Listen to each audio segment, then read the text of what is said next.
Friends welcome to AHT times channel. Friends ఈరోజు మీ అందరికీ ఈ వీడియోలో ఇప్పుడే వచ్చినటువంటి ఒక ఫ్లాష్ ఇన్ఫర్మేషన్ అప్డేట్ గురించి చెప్పడానికే ఈ యొక్క వీడియోని అయితే చేయడం అయితే జరుగుతుందండి.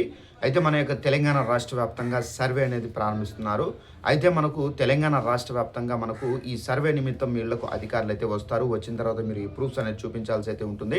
అలాగే మీ యొక్క కార్డులకు మాత్రం ఈ రోజు రాత్రి 12లోగా ఈ కార్డులకు మీరు ఈ ఒకటి చేసుకోవాలి. చేసుకుంటేనే మీకు రేపు అయితే రేషన్ అయితే వేస్తారు, లేదంటే వేయరండి.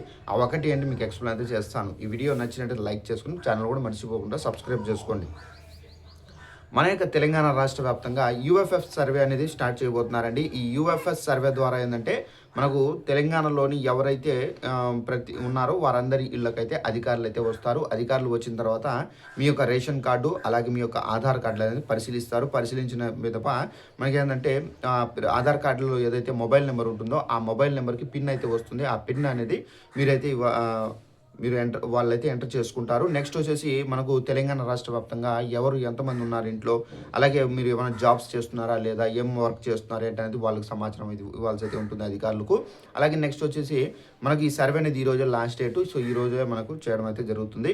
ఇక మనకు తెలంగాణ రాష్ట్ర వ్యాప్తంగా రేషన్ కార్డులు ఉన్న వారికి సంబంధించి కూడా తెలంగాణ ప్రభుత్వం అయితే తప్పనిసరిగా ఈ ఒక్కటి చేసుకోవాల్సి అయితే ఉంటుంది. ఆ ఒకటి ఏంటి చూసుకున్నట్లయితే తెలంగాణ రాష్ట్ర వ్యాప్తంగా మనకేంటంటే ఎవరైతే రేషన్ కార్డు ఉన్నారో వారందరూ, అంటే రేషన్ కార్డులో ఎంతమంది సభ్యులు ఉన్నారో వారందరూ కలిసి ఈకేవైసీ చేసుకోవాల్సి అయితే ఉంటుంది. ఈ ఈకేవైసీ ద్వారా ఏంటంటే మీ యొక్క రేషన్ అయితే వేయడం అయితే జరుగుతుంది. చాలామంది బోగస్ లబ్ధిదారులు ఎవరైతే చనిపోయి ఉంటారో వారిపైన కూడా రేషన్ అయితే పొందుతుండగా ప్రభుత్వం గుర్తించి ఇలాంటి లబ్ధిదారులను అయితే పూర్తిగా తొలగించే ఉద్దేశంతో ఈ రేషన్ ప్రక్రియ, ఈ ఈకేవైసీ ప్రక్రియ అయితే తీసుకొచ్చారు. ఇది మనకు కేంద్ర ప్రభుత్వం అయితే తీసుకుని వచ్చారు కాబట్టి సో ఇదండి మనకు ఉన్నటువంటి ఇన్ఫర్మేషన్. తప్పనిసరిగా ప్రతి ఒక్కరు రేషన్ డీలర్ దగ్గరికి వెళ్ళి ఈకేవైసీ అనేది చేసుకోండి ఫ్రెండ్స్. వీడియో నచ్చినట్టు లైక్ చేసుకొని ఛానల్ కూడా సబ్స్క్రైబ్ చేసుకోండి. Thanks for watching this video. All the best.